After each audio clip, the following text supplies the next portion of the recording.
South Africa celebrates National Science Week 2025. One institution is boldly redefining what it means to innovate, to educate, and to lead. The Vaal University of Technology is not just teaching science, it's transforming lives through democratizing STEM education and pioneering research that addresses some of the country's most pressing challenges.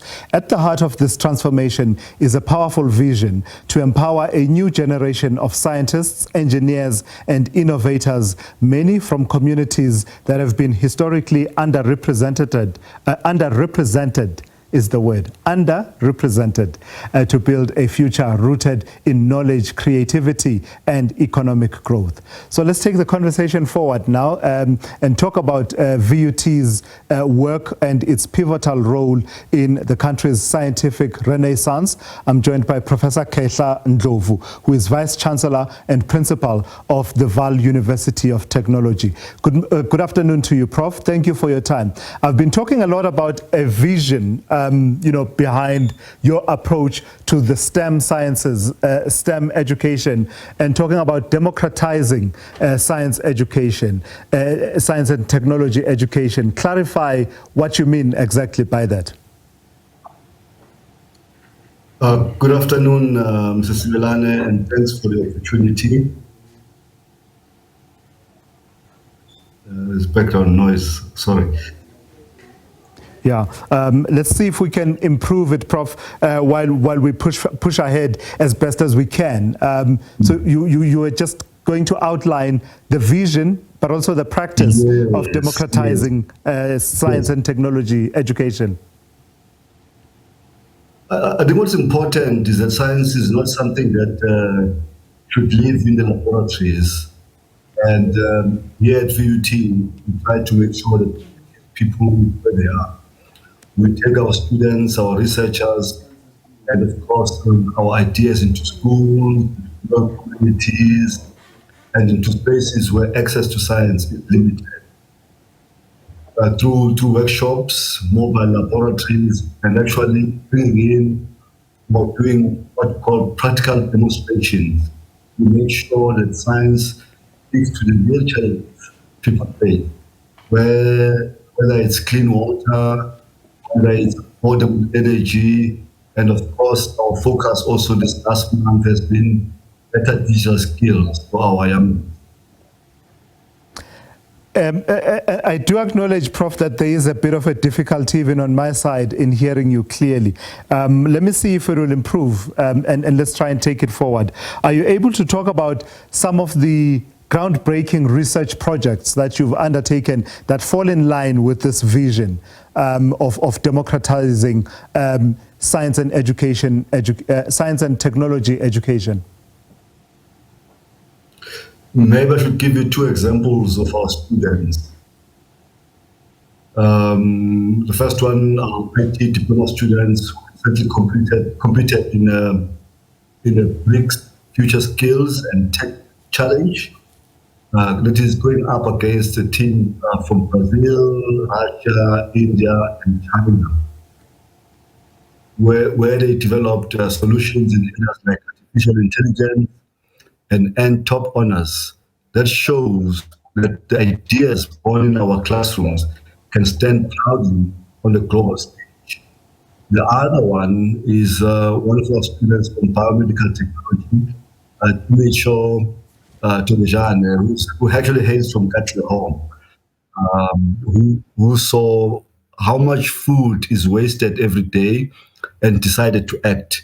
She created a system that takes surplus food from fast food outlets and a cashless token system gets it to people who need it the most. The idea has won national awards and placed her among the top 5 young entrepreneurs in the world.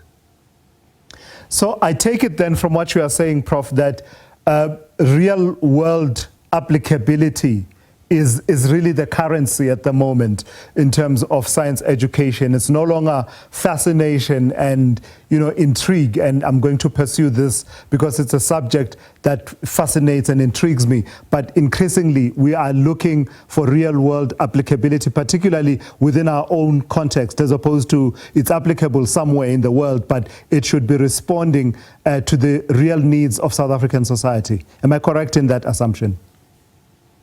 That's absolutely correct. And also, our university, as a University of Technology, actually has to ensure applied research and to solutions that we require.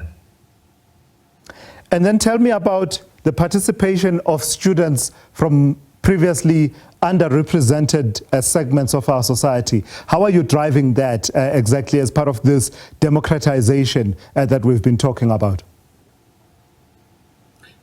As I said, we bring science to them through our outreach programs, mobile labs, but also we have partnerships with schools where we give learners hands-on experience. We also work with grade 12 learners, strengthen their maths, science skills, as they can see the pathway into STEM careers. More importantly also, today is Women's Day, and we do try and ensure that there are initiatives to bring girls and women into activity. We sort of encourage women to lead in research projects, provide mentorships. We create opportunities for girls to engage in science in school level. We also believe that science is stronger when it draws on the talents of everyone. What's the state of partnerships with the likes of industry, the ultimate beneficiaries of these skills that you are developing at the level of higher education, partnerships with government and other sectors?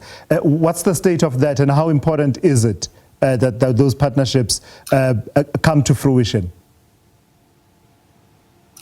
I must admit that probably VUT had a lull over the past years, but there continues to be substantive engagement with the centers in terms of providing support for our programs, but also for our learners in a number of ways. One, bursaries, but also learnerships, but also work integrated learning. And that support is crucial because our students have to work with industry one way or the other before they graduate. So that gives us an opportunity for them to actually experience the work environment by the time they get out. In most cases, they get to be employed much faster and quicker because the industry does experience them and realize that it's better to take them right away, than to wait to complete. So there is that kind of partnership. Today, we're also working with local industries like ArcelorMittal, Eskom, and South 32. All those industries play a crucial role in supporting our students. And I'm interested, Prof, to hear your thinking about securing the pipeline of future science, technology, engineering, and mathematics-related subjects. What's your thinking at levels below and beneath higher education, which is where we face a problem of numeracy and literacy, and also issues about our performance in the maths and sciences? How do we crack that code such that the pipeline is secured from that level, such that you receive these students and you are able to channel them in the way that you've described in the last few minutes? Yeah, we do have a bit of a challenge because I think the learners coming from basic education, we also have to put in more effort in providing support mechanisms for them to be able to succeed in higher education. That's the challenge, because now it means instead of focusing on what we do best, we also have to work with finding ways of helping them. That's why in most cases, we work directly with the school so that at least whatever support is necessary is actually directed at that level. We are also, just on the partnership issue, working with Saibono here in Gauteng in order to try and see if we could be another Saibono down south in terms of making sure that our students don't have to travel to Johannesburg all the time, but can get the necessary support within the schools in their locality. We have a science park in Sebokeng that we would like to extend, not just to focus on innovation, but also provide support to schools. And that requires, of course, government, but also industry support for us to make it work. All right, Prof, I've got to thank you for your time and just for your, bearing with us in terms of the difficulties, in terms of the connection there. That's Professor Khehla Ndlovu, who is the Vice-Chancellor and Principal of the Vaal University of Technology. A bit of difficulty, but I do hope that you did get the benefit of that conversation with Prof.